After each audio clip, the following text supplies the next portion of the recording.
Hi viewers, this is Yashwant. Welcome to cube TV. ఈ గత 2-3 రోజుల నుంచి అఘోరీల గురించి చాలా న్యూస్ వస్తుంది. సో లేడీ అఘోరి, అఘోరి అమ్మ, అలాగే ఒక అమ్మాయి, ఒక ఇంజనీరింగ్ చదివిన ఒక అమ్మాయి, వర్షిణి అనే అమ్మాయితో పెళ్లి చేసుకుంటా అని చెప్పేసి సంథింగ్ అలా జరుగుతుంది. సో ఆ విషయాలు అయితే చాలా ఇంట్రెస్టింగ్గా ఉన్నాయి. ఆ విషయాలు కొంచెం మాట్లాడదాం. ప్రముఖ అనలిస్ట్ అలాగే జర్నలిస్ట్ అయిన ప్రముఖ ముల్లపూడి సత్యనారాయణ స్వామి గారు ఉన్నారు. వాళ్ళతో మాట్లాడదాం. నమస్తే సార్. నమస్కారం. హలో. అసలు లేడీ అఘోరి విషయంలో ఇన్ని ట్విస్టులు ఏంటండి? అంటే మనం మీడియా కవర్ చేస్తున్నాం కాబట్టి ట్విస్టుల కింద కనబడుతున్నాయి. దాని లైఫే పెద్ద ట్విస్టులు. పుట్టడం ట్రాన్స్జెండర్గా పుట్టింది, అఘోరి అంది, వెళ్ళిపోయింది. తర్వాత మామూలు డ్రెస్లు వేసేసి మామూలుగా ఇప్పుడు నేను మామూలు సిటిజన్ అన్నా కూడా ఆశ్చర్యపడక్కర్లా. అఘోరి అనేది తను అఘోరి అని చెప్పిన తర్వాత లేడీ అని కూడా చెప్పింది, లెస్బియన్ అని చెప్పింది. కానీ 2 పెళ్లి చేసుకుంది. సో ఇప్పుడు ఈ అమ్మాయి మళ్ళీ పెళ్లి చేసుకుంటాను. ఏంటి పెళ్లి చేసుకోవచ్చు ఎన్నిసార్లు అఘోరీలు? అసలు అఘోరీలు పెళ్ళే లేదు. అఘోరీలకి ఒకటే పెళ్ళే లేదు. అందులో ఈమె ట్రాన్స్జెండర్. అఘోరి అంటే ట్రాన్స్జెండర్ కాదు. అఘోరి అంటే మామూలుగా ఎవరైనా సాధువులాగా మగోడు కూడా అవ్వచ్చు. ట్రాన్స్జెండర్ అఘోరిగా మరి ఇది ట్విస్ట్ ఇక్కడ. నెంబర్ 2, ఏమీ లేదు, పొటెన్సీ లేదు, ఇంపార్టెంట్ అయినప్పటికీ కూడా మళ్ళీ ఒకటో పెళ్ళేది అండగంటే మళ్ళీ ఆమెనే గుళ్ళో చేసుకున్నానంది. మళ్ళీ ఇంటి దగ్గర వాళ్ళ తల్లిదండ్రుల సమక్షంలో కట్టానంటుంది. మళ్ళీ 3వది ఇంకోసారి చేసుకుంటానంటుంది. పెళ్ళిని అపహాస్యం చేయడమే తప్ప ఏమి ఆ పెళ్ళి ఒక వెలిడిటీ లేదు, ఒక రికగ్నిషన్ లేదు. సో ఆ వర్షిని కూడా ఫస్ట్ అఘోరిని అమ్మ అని పిలిచింది. కొన్ని రోజుల తర్వాత ఇప్పుడు అదే అఘోరిని భర్త అని చెప్తుంది. 2 వెర్షన్లు మాడుతుంది వర్షిని కూడా. అదంతా పెద్ద డ్రామా. ఆమెకు పెద్ద దొంగముండ వర్షిని. అయితే ఫస్ట్ ఏమో అఘోరి అమ్మ అని అంది. తర్వాత మళ్ళీ నా బాయ్ ఫ్రెండ్ అంటుంది, మళ్ళీ నా గర్ల్ ఫ్రెండ్ అంటుంది, నా ఫ్రెండ్ అంటుంది. ఇలాగా ఏదేదో పదాలు మారుస్తుంది. టెర్మినాలజీ బీటెక్ చదివింది కదా, అతి తెలుగులో దేశానికి పనికొచ్చే పనులు చేయకుండా ఈ పర్వర్టెడ్ జీనియస్ అయిపోయిందనమాట. అందువలన ఈ అమ్మాయి ఆమె అసలు అఘోరి కాదు, ఈమె పెడద్ది అఘోరి అమ్మ అని పేరు పెట్టింది. అసలు ఆ పెళ్ళి కాదు, పెళ్ళికి రికగ్నిషన్ లేదు, అన్నీ పిచ్చి పనులు అనమాట. అలాగా చాలామంది మెంటల్ గాళ్ళు ఉన్నారు ఉత్తర భారతంలో. మగోడు పెళ్లి చేసుకున్నవాడు ఉన్నాడు, ట్రాన్స్జెండర్ చేసుకున్నాడు ఉన్నాడు. అవన్నీ లేవు. ఇప్పుడు వాళ్ళు విడిపోయారు. వాళ్ళంతా చేసుకున్న బ్యాచ్. ఇప్పుడు పెద్ద తల్లిదండ్రులు అందరూ కలిసి కొన్ని లక్షల రూపాయలు కలిపి ఆడామగాకు చేసి రోజు లైంగికంగా కలిసేటటువంటి వాళ్ళకే దిక్కు దివాణం లేదు. ఇది ఏంటిది? వీళ్ళది ఎందుకుంటాయి? వీళ్ళ రిలేషన్ ఒక 6 నెలలో 3 నెలలో ఉంటారు, కలిసి జీవిస్తారు. ఆ తర్వాత ఒకరికొకరికి ఎవరి దారే ఆడిది తీసేసుకుంటారు. ఫస్ట్ భార్య ఇప్పుడు మళ్ళీ ఆల్రెడీ పెళ్ళి అయిందని చెప్పేసి ఇప్పుడు ఇన్ని రోజులు ఉండి ఇప్పుడు బయటకు వచ్చి నేను ఫస్ట్ పెళ్లి చేసుకున్నాను ఇంకో అమ్మాయి చెప్తుంది. ఆ విషయం గురించి ఏం చెప్తారు? ఇప్పుడు ఈ ఫస్ట్ భార్య, సెకండ్ భార్య, వాడు 11 మందిని నేను చూస్తున్నాను అని చెప్పాడు. ఇప్పుడు 11 మంది భార్యలు కూడా రావచ్చు, ఆశ్చర్యపడక్కర్లేదు. అయితే అది ఇంకా ట్రెండింగ్ అవలేనట్టుంది. ఫస్ట్ భార్య వచ్చింది, జస్ట్ నా వచ్చి ఉంటుంది. అందుకని ఈమె ఫస్ట్ భార్య, ఈమె సెకండ్ భార్య, ఈమె అన్ని భార్యలు, మా వర్షిణీయ అన్ని భార్యలు అనమాట. ఫస్ట్ టైం వర్షిణీనే ఫస్ట్ టైం చేసుకున్నాడు, మళ్ళీ సెకండ్ టైం చేసుకున్నాడు, మళ్ళీ థర్డ్ టైం చేసుకున్నాడు. ఇది నెవర్ ఎండింగ్ లవ్ జర్నీ అనమాట. మా అఘోరి ఇది మొత్తం అందరినీ ప్రేమిస్తూనే ఉంటాడు మా శ్రీనివాస్. సరే, లేడీ అఘోరి అని హిజ్రా అందరూ అంటున్నారు, హిజ్రానే అనుకోవాలి. కానీ ఆ అమ్మాయి వర్షిని కూడా తన సుఖం లోకం లేకపోయినా పర్లేదు, తనతో జీవిస్తానంటుంది. అసలు ఎలా జరుగుతుంది అసలు? ఇప్పుడు వాడేమంటున్నాడు, ఆ లేడీ హిజ్రా అందరూ డౌట్ లేదు. అయితే నేను ఈమె కామం లేకుండా చేసేస్తానంటున్నాడు. ఈడేదో పెద్ద దేవుళ్ళలాగా ఏదో పవర్లు విత్డ్రా చేసేసేవాళ్ళలాగా. కామా తురాణా నా లజ్జ నా భయం అన్నారు.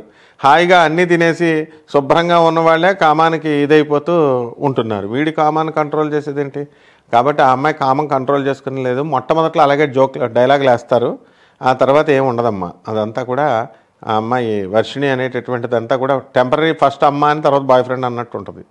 అలాగే ఫస్ట్ నాకు కామం అక్కర్లేదు అంటది, తర్వాత కామం కావాలంటది. నిమిషానికి మార్చేసేవాళ్ళు ఎవరైనా చేస్తారు. లేడీ అఘోరి అనేది ధర్మాన్ని కాపాడడానికి ఉంటుంది. కానీ ఈ అమ్మాయిలందరూ ట్రాప్ చేసి తను చేయడానికనే తన ఉద్దేశమా, వెనకాల ఉన్న ఉద్దేశం? అదంతా ఇదేం కాదు, మరీ అంత క్రిమినల్గా క్రిటికల్గా అంత అలాంటిది కాదు. కానీ మొత్తం మీద మరి 11 మంది అమ్మాయిలకి ట్రైనింగ్ ఇచ్చేస్తానంటుంది. ఏం ట్రైనింగ్ ఇస్తుందో మరి నాకు అర్థం కాదు. మగవాళ్ళని చేర్చుకోనంటుంది. మరి వాళ్ళని సపోర్ట్ చేస్తూ అఘోరి అమ్మ ఏదో పెద్ద దేవతలాగా వెళ్ళి ఆవిడకి హారతలు ఇస్తూ ఆవిడ బూడిదని, ఆవిడ అసలు స్నానం చేయదంటే ఆ స్నానం చేయకుండా రాసుకున్న బూడిదని తీసుకొని నాలుగుకి రాసుకుంటున్నారు, ఇలా వేసుకుంటున్నారు, నోట్ వేసుకుంటున్నారు భక్తులు కరీంనగర్ అక్కడ ఇక్కడ వచ్చినప్పుడు. ఇంకేం చెప్తాం మనం? జనంలో మార్పు రావాలా. కాబట్టి ఆ అమ్మాయి ట్రాప్ అంత ఇదేం కాదు. కానీ 11 అమ్మాయిలు ఉంటే మరి ఆమె శిష్యర్కాలు చేస్తున్నారంట కదా, ఉమ్. శిష్యర్కాలు చేస్తున్నారంట, ట్రైనింగ్ ఇచ్చేస్తుందంట 11 మంది. వెళ్ళిన అమ్మాయిలను ఒక్కొక్క దాన్ని తల్లిదండ్రులే కంట్రోల్ చేయలేకపోతున్నారు. సొసైటీ కంట్రోల్ చేయొచ్చుగా, వర్షినికి గట్టిగా చెప్పొచ్చు కదా. ఇప్పుడు మనం వచ్చి మీడియా ముందు చెప్తున్నాం, అలాగా వాళ్ళు వచ్చి చెప్పొచ్చుగా ప్రజలు, ఏమ్మా నీకు బుద్ధి ఉందా, ఇది ఇది ఇల్లీగల్, ఇది ఎలాగా అని. జనం వెళితే వాడు అఘోరిగాడు వెంటనే పంపించేస్తాడుగా, చేయట్లేదు. ఇంకా ఏమంటుంది, నాకు తెలంగాణ ఆంధ్రాతో పని లేదు, నాకు నేను బాయ్కట్ చేసి పడేస్తున్నాను, నేను అక్కడ పోతున్నాను, వేరే స్టేట్ ఉంది, నాకు ఆదరించేవాళ్ళు, నేను అక్కడ పోయి అక్కడ కాపురం మా బతుకు మమ్మల్ని బతకనేమండి అంటుంది. సో ఈ వర్షిని కూడా తన తల్లిదండ్రులు ఎదిరించి ఇంత ధైర్యంగా తల్లిదండ్రులు వద్దని చెప్పి ఆ లేడీ అఘోరి పల్లకి పడుతుంది. సో చదువుకుంది, బీటెక్ కూడా చదివింది కూడా, ఈ అమ్మాయి ఇట్లా మారడం కారణం ఏంటి?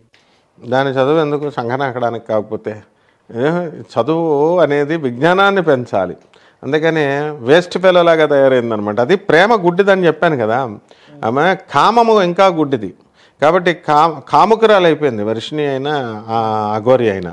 అందువలన ఇక్కడ కేవలము దేవుడు పదాలు పెట్టి అఘోరి ఇలాంటి పదాలు పెట్టి అలా వెళ్ళడం తప్ప, అసలు బీటెక్ చదివినటువంటి అమ్మాయి అఘోరి వెనకాలే పడ్డం, దానికి ఇదేం లేదు, అంత కామం వల్లే వెళ్తుంది.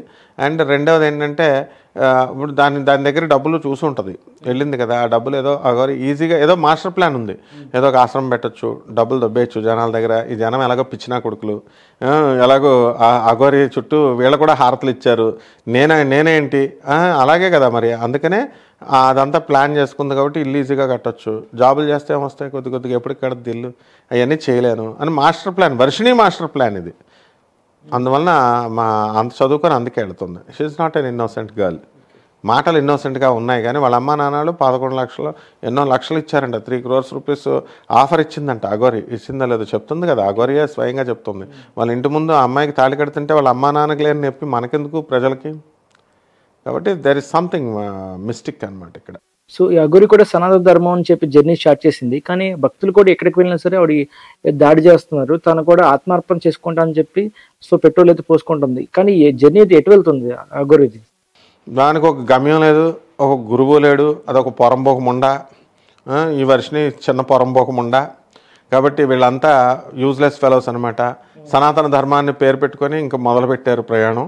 ఆ ప్రయాణానికి అంతు లేదు, ప్రయాణమే స్టార్ట్ కాలేదు. సనాతన ధర్మం కోసం సనాతన ధర్మం అని చెప్పేవాళ్ళంతా టీవీల మీదనే వచ్చి ముందు ఉపన్యాసం ఇవ్వడమే తప్ప సనాతన ధర్మం కోసం ఏం చేస్తున్నారు? అనాథ పిల్లలకి డబ్బులు ఇస్తున్నారా, లేకపోతే సాధువులకి దానాలు చేస్తున్నారా? ఏం చేయట్లేదు. ఇలాంటి యూజ్లెస్ ఫెలో అఘోరి రావడం వల్ల ప్రజలు తిరగబాటేంటి తన్నాల ప్రజలంతా కూడా. అప్పుడు బుద్ధి వస్తుంది అమ్మాయికి, వర్షినికి బుద్ధి వస్తుంది, అఘోరికి బుద్ధి వస్తుంది. అది చేయట్లేదు కదా మరి ప్రజలు.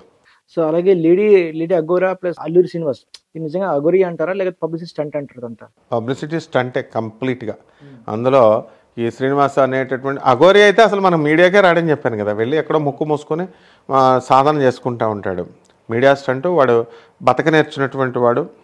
మీడియాని చక్కగా వాడికి సరదాగా ఉంది.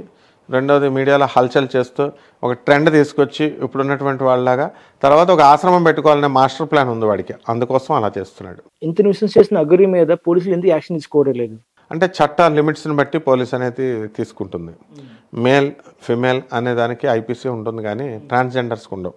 సో ఇంచుమించు ట్రాన్స్జెండర్స్ మీద కేసులు ఫైల్ అయినటువంటి చాలా తక్కువగా ఉన్నాయి ఇప్పటి వరకు కూడా. ఆ లాలో ఉన్నటువంటి లోపాలని లొసుగుల్ని తీసుకొని ఈ యొక్క ట్రాన్స్జెండర్స్ దాడి చేసి చాలామంది మీద డబ్బులు ఎక్కువ బ్లాక్మెయిల్ చేస్తున్నప్పుడు police under the special discretion power of the commissioner or under the special discretion power the DGP అలాగే హోమ్ మినిస్టర్ ఆర్డర్స్ ప్రకారం తీసుకోవచ్చు.